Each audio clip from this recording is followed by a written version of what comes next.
नमस्कार दोस्तों, कैसे हैं आप। लिंक्डइन दुनिया का सबसे बड़ा professional social network. Read Hoffmann जो है इसके फाउंडर और अमेरिका के सिलिकॉन वैली के चमकते सितारे। क्या है रीड हॉफमैन और लिंक्डइन की कहानी, जानेंगे आज के वीडियो में। एक बेहतरीन किताब हाउ दे स्टार्टेड डिजिटल से और पब्लिक डोमेन में अवेलेबल लिंक्डइन पे इंफॉर्मेशन से। दोस्तों, इस किताब के अलावा भी हमने बहुत सी और बेहतरीन किताबों से बेहतरीन कहानियां हमारे चैनल पे ऑलरेडी अपलोड की हुई हैं। तो जो मेरे दोस्त वीडियो देख रहे हैं पर चैनल को सब्सक्राइब नहीं किया हुआ है, सब्सक्राइब कीजिए दोस्तों। इससे बढ़िया बिजनेस, ब्रांड्स और सक्सेसफुल लोगों की ऑथेंटिक कहानियों का चैनल आपको कहीं नहीं मिलेगा। आइए बिना विलंब किए जानते हैं आज की लाजवाब कहानी हमारे कहानियों के चैनल स्टोरी राइट्स पे। Read Hoffmann school and college days. Read Hoffmann जो अमेरिका के कैलिफोर्निया के रहने वाले थे, उन बच्चों में से नहीं थे जिनके माँ बाप उनको बचपन में ही कंप्यूटर दे देते हैं। उनका इंटरेस्ट बचपन में कंप्यूटर्स की बजाय बोर्ड गेम्स और फैंसी रोल प्ले गेम्स में था। लिंक्डइन फाउंड करने के बाद हुए इंटरव्यू में वो बताते हैं कि कैसे बिजनेस के लिए जाने वाले स्ट्रेटेजिक डिसीजंस की इंस्पिरेशन उन्हें इन्हीं गेम से मिली जो हर तरह के स्ट्रेटेजिक मूव सिखाती हैं। उन्होंने अपने हाई स्कूल की पढ़ाई द पटनी स्कूल से की, जो कि एक high school day boarding school था। बोर्डिंग स्कूल में अप्लाई करने से पहले उन्होंने अपने पेरेंट्स से पूछा तक नहीं था, पर एडमिशन होने के बाद उन्होंने अपने पेरेंट्स को कन्विंस कर लिया और स्कूल की पढ़ाई वहां से पूरी की। वो बताते हैं कि अपने आप लिए हुए उस डिसीजन ने उनके आने वाले लाइफ की बहुत बढ़िया तरीके से नींव रखी।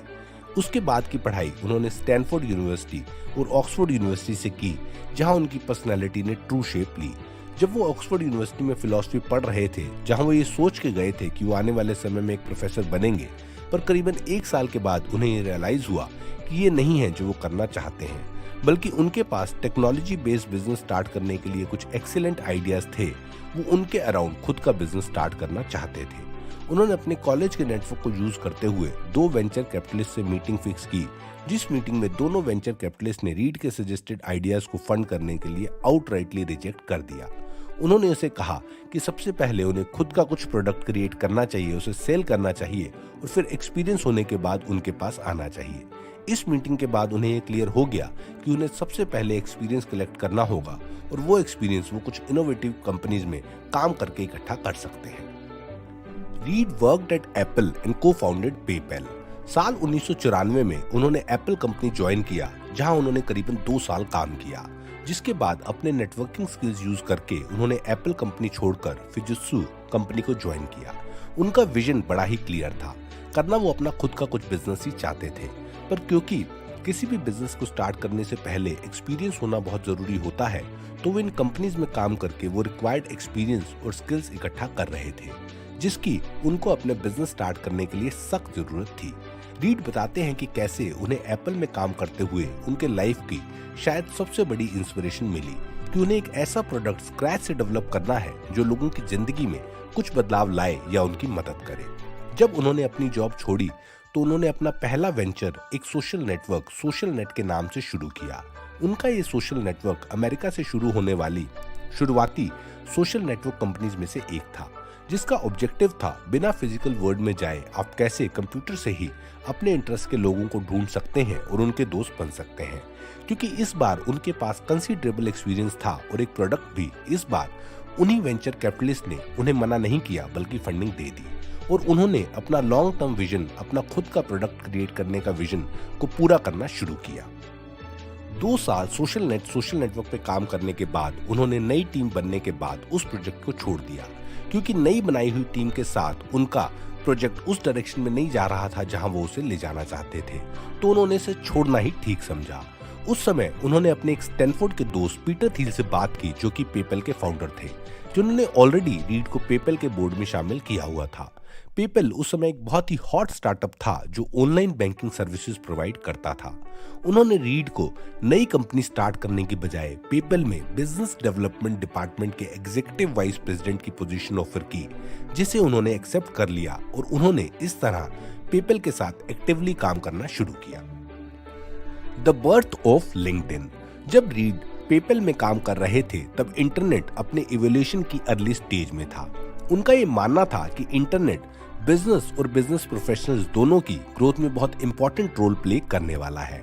फिर एक बार वो एक प्रोडक्ट स्क्रैच से बनाकर आने वाली इस ग्रोथ का हिस्सा बनना चाहते थे और उसी समय जैसे भगवान ने उनकी सुन ली और उनको वो अपॉर्चुनिटी मिली, उस समय पेपैल जो एक पेमेंट प्लेटफॉर्म था जो ज्यादातर ईबे पे इस्तेमाल किया जा रहा था, ईबे ने पेपैल को खरीदने का ऑफर दिया जिसे पेपैल की टीम ने एक्सेप्ट भी कर लिया। अब क्योंकि रीड के पास भी पेपैल का शेयर था, इस डील होने के बाद उन्हें भी $10 मिलियन मिले, जिस पैसे से वो अपना ड्रीम प्रोजेक्ट परस्यू करेंगे। उन्होंने सोचा पहले 1 साल का ब्रेक लेने का, पर फिर ये सोचकर कि अपॉर्चुनिटी कहीं हाथ से ना निकल जाए, बस कुछ हफ्तों की छुट्टी के बाद ही वो वापस लौट आए और अपने ड्रीम प्रोजेक्ट पर काम करना शुरू कर दिया। दोस्तों, उस समय अमेरिका में इकोनॉमिक क्लाइमेट ठीक नहीं था, पर उनका मानना था कि वही सही समय है क्योंकि उस समय कंपटीशन कम था और अपॉर्चुनिटी ज्यादा। उन्होंने अपने ड्रीम प्रोजेक्ट का फ्रेमवर्क भी तैयार कर लिया था। वो एक ऐसा वेंचर स्टार्ट करेंगे जो एक्सक्लूसिवली इंटरनेट ओरिएंटेड हो, एक ऐसी वेबसाइट जहां बिजनेस प्रोफेशनल्स एक दूसरे के साथ नेटवर्क कर पाए, social network for business professionals, जहां वो प्रोफेशनल अपने पूरे करियर प्रोफाइल लिस्ट कर पाए, जिससे उन्हें अपने करियर को एनहांस करने में, उसे जिस दिशा में वो ले जाना चाहते हैं उसमें मदद मिल पाए। और इस सोच के साथ उन्होंने अपने एग्जिस्टिंग प्रोफेशनल नेटवर्क में से लोगों को अप्रोच करना शुरू किया और एक टीम बनाई अपने ड्रीम वेंचर को स्टार्ट करने के लिए। और दोस्तों, अपनी इसी टीम के साथ मिलकर पेपैल से मिले पैसे से उन्होंने लिंक्डइन नाम की वेबसाइट को साल 2003 में लॉन्च किया, जो आने वाले समय में दुनिया का सबसे बड़ा बिजनेस प्रोफेशनल्स का सोशल नेटवर्क बनेगा। एक ऐसा सोशल नेटवर्क जो एम्प्लॉय अपने करियर को एडवांस करने के लिए और एम्प्लॉयर अपने लिए सही एम्प्लॉय ढूंढने के लिए इस्तेमाल करे। LinkedIn growth and business model. दोस्तों, लिंक्डइन की शुरुआत इंटेंशनली बड़ी लो पेस थी। फाउंडर्स ने बस 350 लोगों को नेटवर्क को ज्वाइन करवाया और उनसे अपने क्लोज नेटवर्क को ज्वाइन करने के लिए कहा। इनिशियल रिस्पांस अच्छा मिला और लॉन्च के 1 महीने बाद तक उनका 4500 बिजनेस प्रोफेशनल्स का नेटवर्क बन चुका था। और वही 4500 का नेटवर्क कुछ सालों में 20 लाख पहुंचा, फिर 50 लाख, फिर 2 करोड़, फिर 4 करोड़ और फिर 10 करोड़। और दोस्तों, आज 17 साल बाद लिंक्डइन, जिसको माइक्रोसॉफ्ट ने एक्वायर कर लिया है, उसके करीबन 70 करोड़ मेंबर्स हैं 200 से भी ज्यादा कंट्रीज में। लिंक्डइन, जिसकी शुरू के सालों में सब सर्विसेज फ्री थी, कुछ सालों बाद उन्होंने रेवेन्यू बेस्ड मॉडल इंप्लीमेंट किया। आज LinkedIn paid job listings, subscription based model, advertising सबसे रेवेन्यू जनरेट करता है और कई और रेवेन्यू स्ट्रीम्स को इंट्रोड्यूस करने का प्लान चल रहा है। तो दोस्तों, ये थी लिंक्डइन की फाउंडिंग की कहानी ब्रीफ में। लिंक्डइन के फाउंडर रीड हॉफमैन की लाइफ से हमें कुछ बहुत इंपॉर्टेंट सीख मिलती है जो हम स्कूल, कॉलेज, बिजनेस, जॉब कहीं भी इस्तेमाल कर सकते हैं। पहली सीख, गेन कंसीडरेबल एक्सपीरियंस। हालांकि उन्होंने कॉलेज के तुरंत बाद अपना बिजनेस स्टार्ट करने का सोचा और वो वेंचर कैपिटलिस्ट के पास भी गए, पर तुरंत उन्हें वेंचर कैपिटलिस्ट की एडवाइस समझ आ गई और उन्होंने एप्पल और फिजित्सु कंपनी में काम करके एक्सपीरियंस इकट्ठा किया अपना पहला वेंचर स्टार्ट करने के लिए, जिसकी वजह से ही उनको फंडिंग मिली और वो अपना पहला वेंचर सोशल नेट स्टार्ट कर सके, जिसने नींव रखी लिंक्डइन की। दूसरी सीख, keep your dreams alive. Read college के तुरंत बाद ही अपना बिजनेस खोलने का सपना देख रहे थे, तो उनका सपना उस समय पूरा नहीं हुआ, पर उन्होंने अपने सपने को जिंदा रखा। जब वो किसी और के लिए भी काम कर रहे थे, तब भी उन्होंने सोशल नेट स्टार्ट किया जो सक्सेसफुल नहीं हुआ, जिसके बाद उन्होंने दोबारा पेपैल में काम किया, पर तब भी उन्होंने अपने सपने को नहीं छोड़ा और उसको जिंदा रखा और जैसे ही अपॉर्चुनिटी मिली अपने ड्रीम प्रोजेक्ट को शेप दिया लिंक्डइन के रूप में, जो एक रेवोल्यूशनरी बिजनेस बना। तो दोस्तों, लिंक्डइन की कहानी और उसके फाउंडर रीड हॉफमैन की लाइफ की लर्निंग के साथ ये वीडियो यहीं खत्म करते हैं।